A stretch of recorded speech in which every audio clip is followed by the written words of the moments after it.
હરની ભીડભંજન મારુતિ મંદિરનો ભારતનો પ્રથમ હનુમાન મંદિર હોવાનો દાવો વડોદરાના હરની વિસ્તારમાં સ્થિત શ્રી ભીડભંજન મારુતિ મંદિર હાલ સોશિયલ મીડિયા અને શ્રદ્ધાળુમાં ચર્ચાનું કેન્દ્ર બન્યું છે. મંદિરના પૂજારી હર્ષદ ગોસ્વામીએ છેલ્લા 8 વર્ષના સંશોધન બાદ દાવો કર્યો છે કે આ ભારતનું પ્રથમ હનુમાનજીનું મંદિર છે. પૂજારીના જણાવ્યા અનુસાર આ મંદિરમાં ઉલ્લેખનીય પ્રાચીન સ્કંદ પુરાણમાં જોવા મળે છે. અહીં હનુમાનજી અત્યંત દુર્લભ એવા એકાદીશ્વર સ્વરૂપે વિરાજમાન છે. વિશેષ વાત એ છે કે આ મંદિરની મુદ્રાનું વર્ણન રામચરિત્ર માનસના બાલકાંડના દોહા 76:1 પણ મળેલ છે. આ ઐતિહાસિક અને પૌરાણિક પુરાવો આ સાથે ને ભારતભરમાં અજોડ અને અત્યંત પ્રાચીન સાબિત કરે છે. અત્રે ઉપસ્થિત પધારેલા સર્વે પત્રકારો ભાઈઓ બહેનો અને સ્નેહીઓને મારા જય સિયારામ અને શ્રી ભીડભંજન હનુમાનજી મહારાજની કૃપા, આપ બની રહ્યા આશીર્વાદ. આજે આપણે જે હેતુથી એકત્રિત થયા છે એ હેતુ માત્ર સનાતન ધર્મ અને આ વિશ્વની અંદર આપણી ભારતીય સંસ્કૃતિ અંદર પરમાત્માનું કેવું પ્રભુત્વ છે એની એક ચર્ચા માટે ભેગા થયા છે કે નહીં કે પ્રતિસ્પર્ધા માટે. કોઈ સ્પર્ધા નથી કે કોણ મોટું કોણ નાનું, સ્પર્ધા વગરની વાત આપણે કરીશું. તો સર્વપ્રથમ આજનો વિષય છે કે અમે ઘણા વર્ષોથી અભ્યાસ કરતા કરતા અમને એમ માલુમ પડ્યું છે, બધા ધર્મનો પુરાણો સદગ્રંથનો અભ્યાસ કરીને અંતે આજે અમે એ સિદ્ધ કરવા જઈ રહ્યા છે કે આ ભારતનું પહેલું હનુમાનજીનું મંદિર છે એ સિદ્ધ કરવા જઈ રહ્યા છે.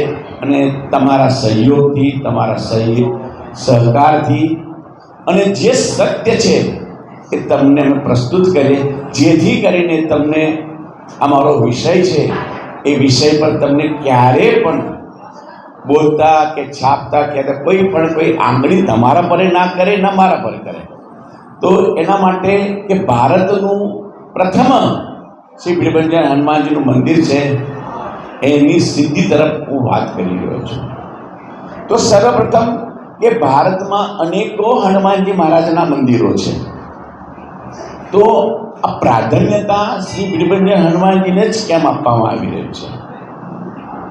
તો એ વિષય પર ચર્ચા કરતા કે બધાને ખબર છે અનેકો મંદિર હનુમાનજીના છે. જેવી રીતે અયોધ્યામાં હનુમાનગઢી છે, સાલાસર બાલાજી છે, પછી બેડી હનુમાન જગન્નાથપુરીમાં છે જે બહુ સુપ્રસિદ્ધ છે. ગુજરાતમાં સારંગપુરનું પણ હનુમાનજી મંદિર છે. પણ આ બધાથી વિશેષ કઈ તત્વ છે, એની મહાનતા શું છે એ માટે હું કહું છું.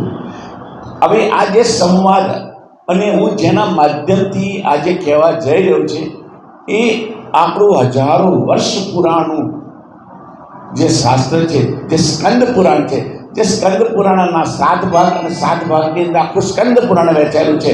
અને સ્કંદ પુરાણના એક ભાગની અંદર વિશ્વામિત્ર મહાત્મય છે અને વિશ્વામિત્ર મહાત્મયની અંદર શ્રી ભીડભંજન હનુમાનજી મહારાજનું વર્ણન છે. અને આ વર્ણન કોણ કહે છે? તો કે પાંડવોને ભગવાન શ્રી કૃષ્ણ પોતાના સ્વમુખે કહે છે. તો કઈ રીતે કહે છે? તો કે હે પાંડવો, કેમ હનુમાનજી મહારાજ શું છે? પાંડવે સવાલ કર્યો. પણ સંક્ષિપ્તમાં કહું તો એક જ વસ્તુ, જે શ્લોક છે 16મા અધ્યાયનો, વિશ્વામિત્ર મહાત્મય 26 અધ્યાયો છે અને એના અનેકો શ્લોક છે. એમાંનું 16મા અધ્યાયમાં એમ બતાવ્યું છે કે જગત પ્રાણ સુત તત્ર જાનકી પતિર બ્રવિત પરિત્રાણાય લોકાનામ તિષ્ઠા એકાદશેશ્વર. કે પહેલી શરૂઆત છે ભારતનું મંદિરનું પહેલામાં પહેલું પ્રમાણ આ છે. દરેક હનુમાનજીના મંદિરો છે અને દરેક હનુમાનજી ભગવાન શિવના એકાદશ સ્વરૂપે બિરાજમાન થાય છે. પરંતુ રામજી એવું કહે છે કે અહીં ભીડભંજન હનુમાનની અંદર હનુમાનજી મહારાજ જે બિરાજમાન છે, હનુમાનજી તો છે પણ શિવના 11 રુદ્રના ઈશ્વર તરીકે બિરાજમાન કરવામાં આવ્યા છે. આજે મને તમને ખબર છે કે 11 રુદ્ર છે, પણ 11 રુદ્રના મંદિર ક્યાં છે એ મને કદાચ મને તો ખબર નહીં, કદાચ આપ તો પરિભ્રમણ કરતા તો ખબર પડતી હશે. મને 11 રુદ્રના જે ઈશ્વર એક છે એ હરણીમાં બિરાજમાન છે. એ ભારતનું પહેલું મંદિર છે. આ બીજો દરેક હનુમાનજી તરીકે મંદિરનો ઉલ્લેખ છે, પણ રામજી બોલ્યા છે કે જગત પ્રાણ સુત તત્ર જાનકી પતિર પ્રવિત પરિત્રાણાય લોકાનામ તિષ્ઠા એકાદશેશ્વર. તમારે અહીંયા આગળ બેસવાનું છે, એકાદશેશ્વર તરીકે બેસવાનું છે. અને એકાદશેશ્વર તરીકે કોઈ જગ્યાએ હનુમાનજી મહારાજ આજે સુધી મેં જોયા નથી બેઠા. અને કદાચ આપને ખબર હોય તો મને કહી શકો છો. એટલા માટે આ મેન વિશેષતા છે. અને બીજી વિશેષતા, કોઈ સ્થાપના નથી, સ્પષ્ટીકરણ છે. કોઈ સ્થાપના નથી કે સ્વયંભૂ નથી કે પ્રાણ પ્રતિષ્ઠા નથી. આ બીજો સવાલ. એટલા માટે હું કહું છું કે આ ભારતનું પહેલું મંદિર છે. જી હા, બહુ સરસ. હા, કારણ કે અમે છેલ્લા 8 વર્ષથી અભ્યાસ કર્યો. જ્યાં સુધી અમારા પર ઠોસ સબૂત ના હોય ત્યાં સુધી સ્મૃતિ પુરાણ, ગુરુમુખી, દંતકથા બધું જ ચાલતું હતું. પણ આજે જ્યારે સચોટ પ્રમાણમાં હું બતાવી દઈશ તમને સર. જી અત્યારે બધું પાંડુલિપિમાં બધા જ પુરાવો છે. હું તમને બધું જ બતાવી શકું છું. હા જી, હું છેલ્લા 7 થી 8 વર્ષની રિસર્ચ કરી રહ્યો. કારણ કે પહેલા ઇતિહાસ મારો ગુરુમુખી હતો, એટલે મારા વડીલો પારજી તો બધા કરતા હતા અને બધા કહેતા હતા. પણ અત્યારે શું છે, પ્રમાણ વગર કોઈ સ્થાનનું માન નથી સાહેબ, બાકી સન્માન જ હોય છે. સમજી લો. પ્રમાણ જરૂરી ખરું ભક્તો માટે આજના યુગની અંદર ખાસ પ્રમાણ જરૂર. કારણ કે નહીં તો ઘણા સંપ્રદાય બધા કે અમે પહેલાં મેં કોઈ સ્પર્ધામાં નથી રહ્યો કે સનાતન સત્ય વસ્તુ જાહેર કરવા મૂકી રહ્યો છું. કે રામજી તો બોલ્યા છે અને છેલ્લા શ્લોકમાં બોલ્યા છે કે સંસ્થાપ્યમ પ્રતિમામ સ્વયં મારુતિ બહુરૂપવાન. હવે અહીંયા આગળ ઘણી ચર્ચાઓ અમે પહેલા અમારા વડીલો, બાજીતો, સાધુ, સંતો, શ્રુતિ, પુરાણ બધા ઘણી વાતો કરી, પણ આજે સિદ્ધિ તરફ અમે જઈ રહ્યા છે. સંસ્થાપ્યમ પ્રતિમામ સ્વયં, એનો અર્થ એ થાય કે આ હનુમાનજીની મંદિરની પ્રતિમા છે એ કોઈ સ્થાપિત નથી કરી, ભૂમિમાંથી પ્રગટ પણ નથી થઈ. તો કઈ રીતે છે? તો કે સંસ્થાપ્યમ પ્રતિમામ સ્વયં. રામજીએ જે આજ્ઞા આપી, રામજીની આજ્ઞા અનુસાર હનુમાનજી ત્યાં જ ઉભા રહ્યા. સ્થાપના નથી. 16મા અધ્યાયમાં 5મો શ્લોક, સંસ્થાપ્યમ પ્રતિમામ સ્વયં મારુતિ બહુ રૂપવાન. તો તમને એવું થાય કે વાનર રૂપ છે, આ રૂપ છે, તો એને સ્પષ્ટીકરણ કરે કે મારુતિ બહુ રૂપવાન. હનુમાનજીના અનેકો રૂપ છે, એમાંથી એક રૂપ પોતાની શક્તિ સાથે હનુમાનજી મહારાજ સ્થિત ભીડભંજન હનુમાનજી મંદિરમાં બિરાજમાન છે. આ તમે ભારતભરમાં દરેક મંદિરની પ્રતિષ્ઠા, પ્રાણ પ્રતિષ્ઠા, જલ પ્રતિષ્ઠા કે સ્વયંભૂ દરેક મંદિર વિશે ચર્ચા સાંભળી હોય. પણ એક ઉદાહરણ તરીકે કે તમે અહીંયા ઉભા રહો એટલે જેને આજ્ઞા આપી છે એની આજ્ઞાનું તમે પૂર્ણ પાલન કરીને સ્થિત થયા છો.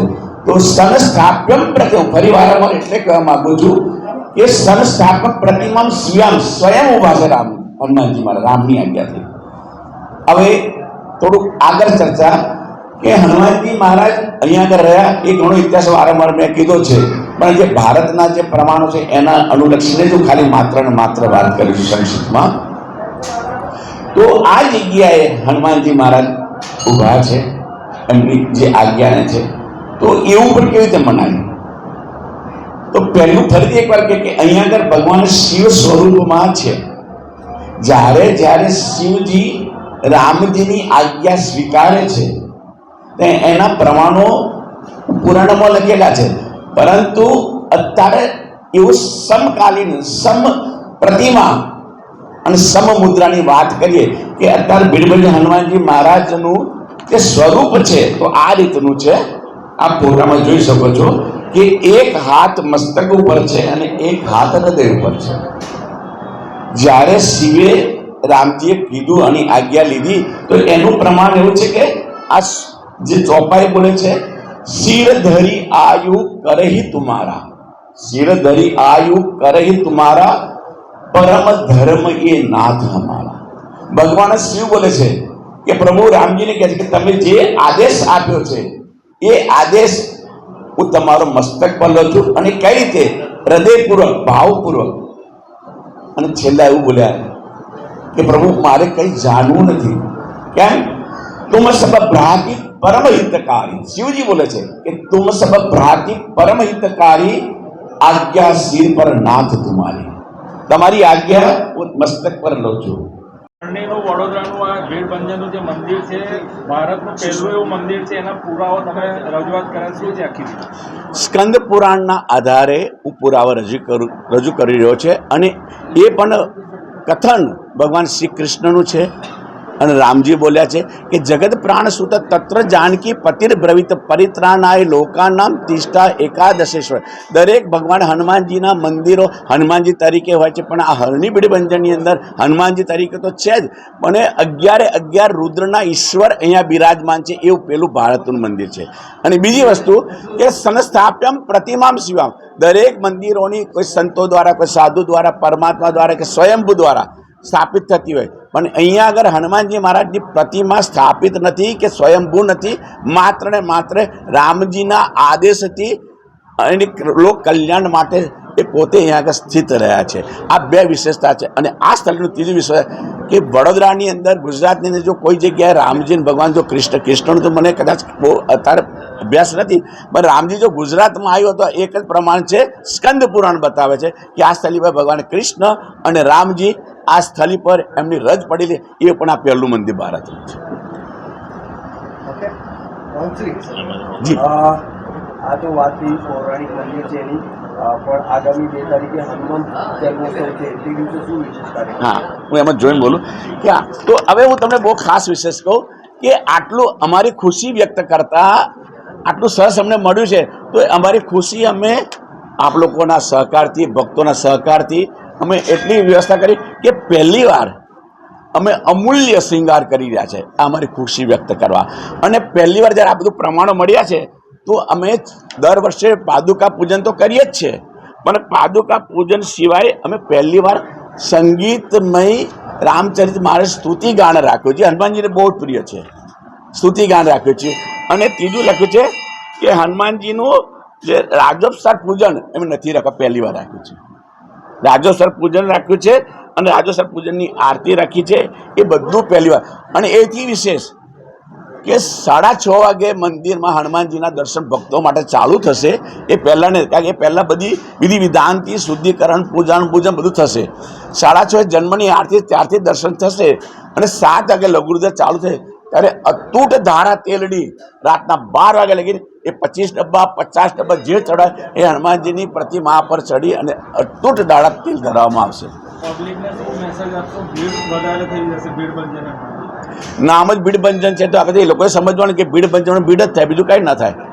પણ જી આ વખતે રાત્રે મોડા સુધી દર્શન કરી. હા, આ જે સાહેબનો પ્રશ્ન છે કે ભીડ થવાની છે એવું મારું તમારા બધાનો અંદાજ છે. કારણ કે અમે 12 વાગ્યાની એક આરતી છે, 12 વાગ્યાની આરતી થયા પછી અમને મંદિર પરિસર સાફ કરતા અમને 2 થી 2:30 વાગે છે.